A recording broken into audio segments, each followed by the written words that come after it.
100 দিনের কাজ প্রকল্প থেকে মহাত্মা গান্ধীর নাম সরিয়ে প্রবল বিরোধের মুখে পড়তে হয়েছে মোদী সরকারকে। সম্ভবত সেই বিতর্কের জেরেই এবার গান্ধীর নামেই নয়া প্রকল্প শুরু করল মোদী সরকার। কেন্দ্রীয় বাজেটে অর্থমন্ত্রী নির্মলা সীতারামন ঘোষণা করেন, এবার বস্ত্রশিল্প উন্নয়নে মহাত্মা গান্ধীর গ্রাম স্বরাজ যোজনা চালু করবে কেন্দ্রীয় সরকার।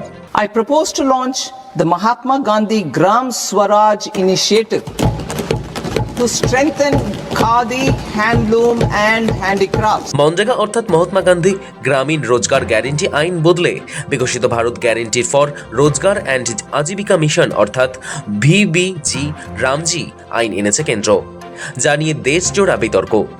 কংগ্রেসের অভিযোগ, এই প্রকল্প থেকে গান্ধীজির নাম সরানোর জন্যই ঘটা করে বিল এনেছে মোদী সরকার। ওই বিল অসাংবিধানিক, সংসদে সংখ্যাধিক্যের বলে পাশ করিয়ে নিয়েছে কেন্দ্র। ইতিমধ্যে ওই সিদ্ধান্তের বিরুদ্ধে দেশজুড়ে আন্দোলনে নেমেছে কংগ্রেস। অন্য বিরোধীরাও গান্ধীজির অপমানে ফুঁসছেন। সরব বাংলার মুখ্যমন্ত্রী তথা তৃণমূল সুপ্রিমো মমতা বন্দ্যোপাধ্যায়ও। কেন্দ্রের সেই সিদ্ধান্তের প্রতিবাদে মমতা বন্দ্যোপাধ্যায় রাজ্যের নিজস্ব কর্মসংস্থান প্রকল্প কর্মশ্রীর নাম পরিবর্তন করে মহাত্মাশ্রী অর্থাৎ মহাত্মা গান্ধীর নামে করার ঘোষণা করেছেন। সেই বিতর্কের জেরেই সম্ভবত নির্মলা সীতারামনের বাজেটে শোনা গিয়েছে গান্ধীজির নাম। খাদি ও বস্ত্রশিল্পের মাধ্যমে গ্রামীণ ভারতের অর্থনৈতিক উন্নতি ও আত্মনির্ভরতার লক্ষ্যে মহাত্মা গান্ধীর গ্রাম স্বরাজ যোজনা চালু করেছে কেন্দ্র। মূলত বস্ত্রশিল্প ও খাদি উন্নয়নের ওই প্রকল্পে মোট অঙ্কের বিনিয়োগ করা হবে।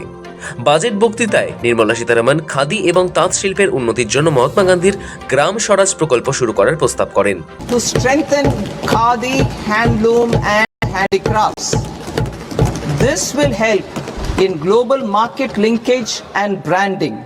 It will streamline and support training, skilling, quality of process and production. This will benefit our weavers, village industries, one district, one product ODOP initiative and also our rural youth. এমনিতেই ঐতিহাসিকভাবে খাদি ও গান্ধী একে অপরের পরিপূরক। স্বাধীনতা আন্দোলনের সময় খাদিকে আত্মনির্ভরতার প্রতীক হিসেবে তুলে ধরেছিলেন মহাত্মা গান্ধী। তার কাছে খাদি ছিল শুধু পোশাক নয়, গ্রামীণ অর্থনীতিকে চাঙ্গা করার হাতিয়ার। সেই ঐতিহ্যকেই বাজেটে নতুন রূপে ফেরাতে চলেছে কেন্দ্র। গান্ধীজির সেই স্বপ্নকেই বাজেটে বুনলেন নির্মলা সীতারামন। উদ্দেশ্য, বিরোধীদের জি রামজি অস্ত্র ভোতা করে গান্ধীর প্রতি আবেগ উস্কে দেওয়া।